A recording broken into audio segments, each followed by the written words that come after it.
The people of Ukraine remain unbroken.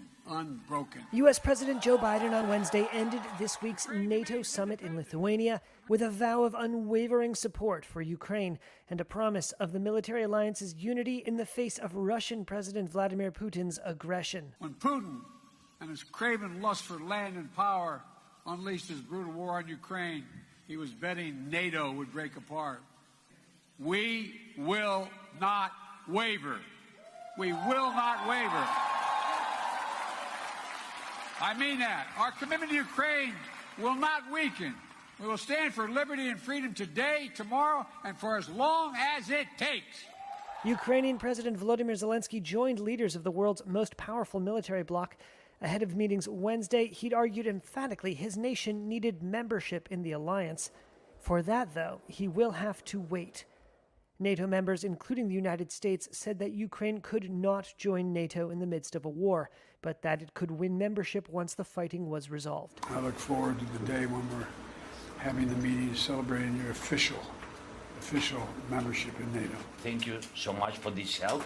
At a meeting of the two leaders, Zelensky thanked the U.S. and its citizens. You spend this money for our lives, and I think that we save the lives for Europe and for all the world.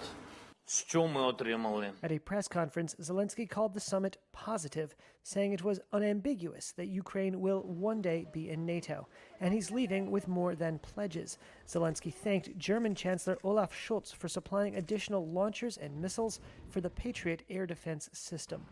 The arms cannot come too soon. These Ukrainian soldiers told a Reuters camera that they were in dire need of ammunition to sustain a counteroffensive against Russian forces occupying swaths of the country's east. Ukraine's State Border Service on Wednesday released aerial footage of what it said was a Russian tank rolling onto a damaged bridge near the city of Kherson. The video shows the tank hit by an explosion. It then attempts to retreat before running off the road. Its crew then abandons the vehicle. But Moscow on Wednesday staged its own demonstration of resolve. The Russian Navy held a launch ceremony for a new missile cruiser for its Black Sea Fleet, based in Russian-occupied Crimea. The vessel is reportedly capable of launching 8 cruise missiles at once. Ukraine has repeatedly accused Russia of targeting civilians and infrastructure with long-range missile strikes.